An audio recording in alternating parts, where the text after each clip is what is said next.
Why plants grow strong behind the glass. A gente não pode deixar nunca ninguém abrir essa caixa.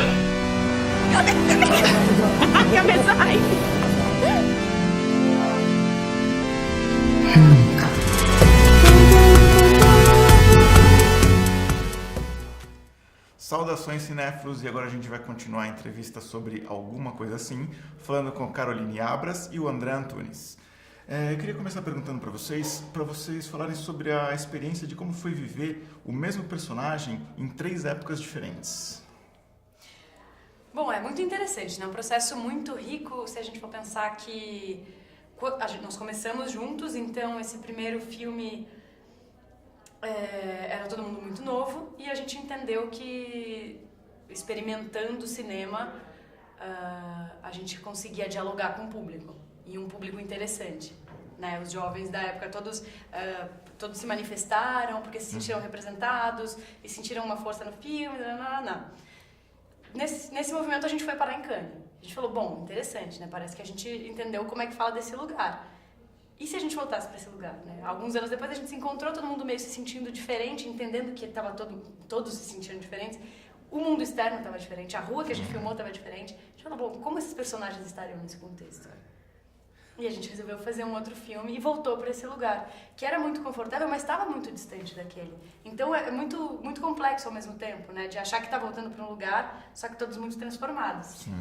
E acho que é um pouco disso, né? Como retomar um contato, uma conexão, uma intimidade com uma pessoa que você conhece, mas que você passa um tempo sem se ver. Isso acontece no filme, mas acontece também entre a gente, né?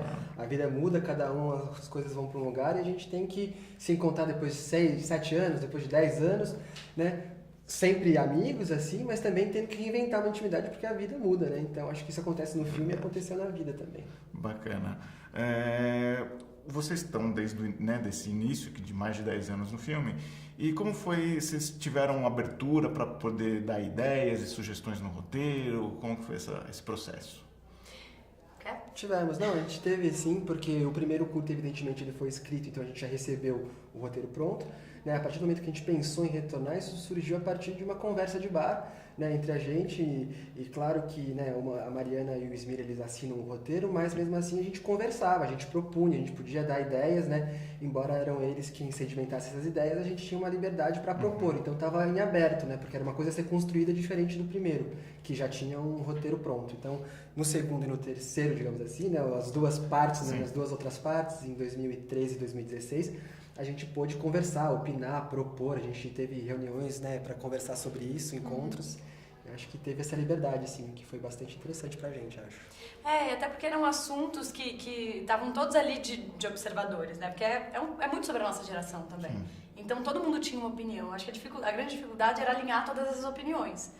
E acho que por isso o processo era tão colaborativo, né? Nesse sentido, de que alguém falava, eu acho tal coisa.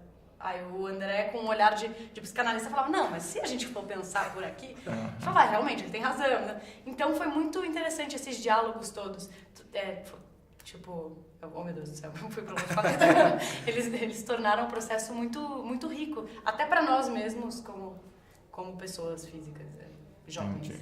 E os personagens, por serem jovens e livres, eles têm poder de voz de falar sobre temas como sexualidade, casamento gay, aborto, e isso foi discutido de uma maneira tão natural quanto isenta de bandeiras e determinismos.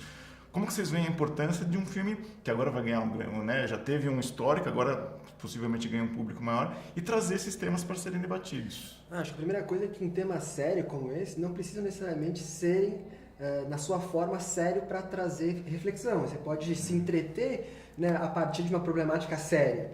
Né? Você pode ver um filme que trata de uma problemática que faz pensar, e mesmo que o filme não precise ser pesado por isso. Né? Nem toda questão séria tem que ser pesada. São questões muito importantes que envolvem, né, uma série de questões que a gente também não é da nossa alçada muitas vezes, né, abordar o aborto, o que é a vida, quando é que começa a vida, né? Isso é questão para a filosofia, para a biologia, para tantas...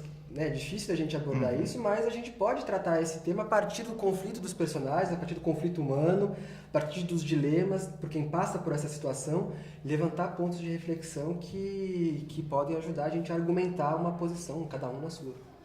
O cinema, ainda mais esse cinema jovem que a gente faz, é lugar de entretenimento, mas é lugar de reflexão também, principalmente, né?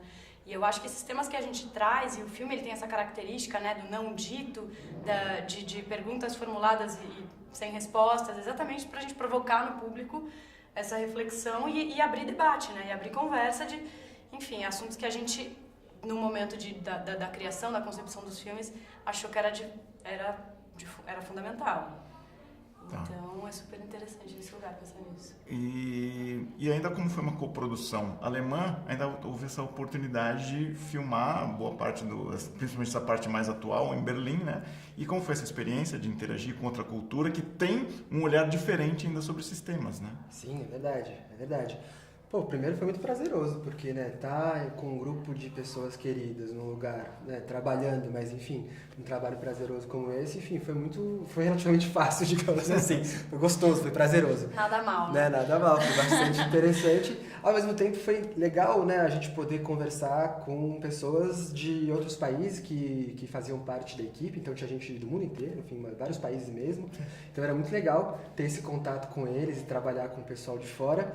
E acho que, né, tem um pouco essa história, né? De novo, a gente está num outro lugar, né, para tentar falar dessa intimidade dos dois. Então, assim, é uma metáfora quase de novo, né? Como acessar o outro num outro lugar, num outro tempo, num outro momento, né? E acho que isso reverbera, né? Aparece no filme. É interessante que os dois personagens nesse momento de Berlim, eles estão nessa busca, né? Eles estão atrás de um propósito, ele tentando se recuperar e ela buscando um lugar, né? Buscando pertencer a algum lugar. Então estão os dois flertando com esse não pertencimento ao mesmo tempo que eles se percebem, em paralelo a isso, né, no lugar ali do aborto, um acolhimento. Então existe essa contradição, esse balanço, né, nesses dois personagens, que é muito interessante que acontece em Berlim. Que é um porto seguro, mas que os dois não pertencem. E isso também é muito bacana para nós como atores, porque a gente chega num lugar onde a gente está trabalhando com estrangeiros, um da Rússia, outro da Colômbia, ninguém pertencia àquele lugar também. Então isso trouxe na nossa pele, para a nossa vivência, algo muito real, vivo, e que transpareceu na tela, obviamente. Bacana, gente. Parabéns pelo filme, muito obrigado pela entrevista e sucesso para vocês. Obrigado. Queria pedir para vocês deixarem uma mensagem para os Cinéfilos Anônimos, chamando todo mundo para ir ver o filme nos cinemas. Claro. Então, o pessoal aí que acompanha o Cinéfilos Anônimos, dia 26 de julho. Estreia o filme, alguma coisa assim, espero todos vocês lá. Assistam e comentem aí depois.